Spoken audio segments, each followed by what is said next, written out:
السلام عليكم ورحمة الله وبركاته أصحابتنا dhammaan meel kastoo joogtaanba salaantaas qiimaha badan idinku salaamay waa barnaamijkeeni taxanaha ay arrimaha qaxootiga halkan journaalka Focus Currently waxay ku soo qoreen Asil Zokaris dadkii macnaha maxkamadihii ay processka soo maray maxkamadihii ay soo diideen oo maaragtay culays ku ah wadanka Holland in wadanka maaragtay qaybta wali kuwa Marookaanka dad waxa jira qaxooti ah oo Marooka ah oo waqti dheer wadankan joogay wasiirka arrimaha dibadda lagala hadlay dhowr arrimood ay sheegteen shan arrimood oo muhiimsan ay yiraahdaan kula xal shantii arrimood halkan la wadaagi doono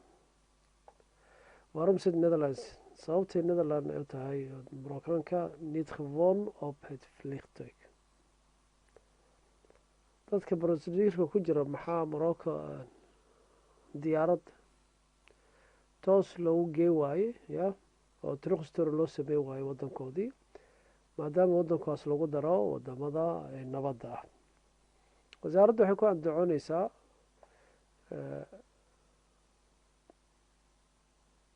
laba kun iyo 17 ilaa 2021 dadka soo galay waxay leeyihiin waa 1200 oo wadankaas ka socda oo wixii qaxooti ahaana laga hadlayo qaxootinimada waxba soo galay dad waxa jira visa ku imaado dad nimankooda keenaan oo sharci ka soo mara dad waxa jira travel ku imaado marka qaxootinimada ka hadla qodobka labaad muxuu adag yahay in la celiyo wadankaas in lagu celiyo muxuu adkaatay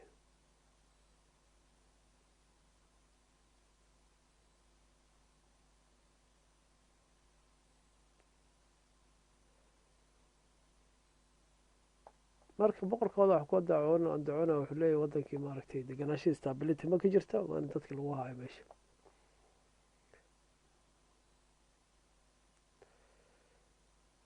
sidee marka wadanka Holland ay iyaga hore ageer Netherlands arrintaas u sameeyeen waqtigaas wixii laga soo bilaababa wax iska go'aansadeen inay maaragtay culays kale Ukraine ka soo kordhin iska jiro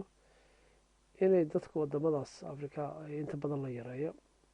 Holland kuma jiro dadka geen doona wadamadii Rwanda Denmark iyo Britain kuwaas sheegteen marka wasiirka arrimaha dibadda ninka lagu magacaabo Hoekstra wuxuu tilmaamay runtii inay qorshe wadaan oo rabaan maaragtay in arrintaas ay meel mariyaan maadaama wadankaas ka tirsiya wadamada nabadda arrintii kale oo xal loo arkay waxay tahay iyadana inay jiraan wadamada 1 Abriil waxay gaaray Europeanka Abriil waxay license European Union wax lagu magacaabo ay isku waafaqeen in dadka la sameeyo arbeid migrant wax la dhahay dadka cumaal dad shaqaale la keeno oo wadamadan ka shaqeeyo saasa la isku waafaqay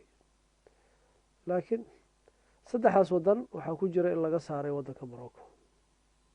wadamada raba in laga keeno asaga waa ka saarnay oo marka baarlamaanka wadanka wuxuu wadaa wili hawshaas maadaama laga saaray marka dadkaas ma la celin doonaa wadanka Holland dabeecadda waxa waa haddii ay wadanka ay sharci maxkamadihii soo marto dadka qaarna de sida Soomaalida oo kale iyo waxa lahaa dib loo tarabal iska soo dhiibaa mar labaad soo dhiib doosiye cusub hala furo laakiin kuwaas waxay rajeynayaan sidii wadaan in dib u celin ku sameeyaan iyagoo raba marka ahdiga United Nations iyagoo marayaan iyo arrimo badanba waxaa dareemaysaa Morocco marka nabad ah weli dadkeedii aan dib loo celinaynin maxaad u malaysaa marka dadka Soomaalida ee wasaaska qarab waa la celinaya wadanka la geenaya arrimahaas maaragtay ka murug la'aada insha Allah processad mari doonta dadkoo dhan waa soo bareen iska dulqaado hadafka mar baad gaari doontaa dad baa 5 sano ku qaatay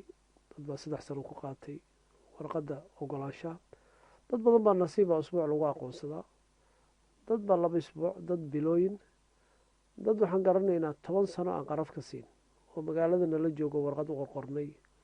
oo kadib wax loo keenay. marka marba marxaladeeda leedahay. ilaahay waxaan ka rajeyn maaragtay arrimaha soomaalida inuu yasiro.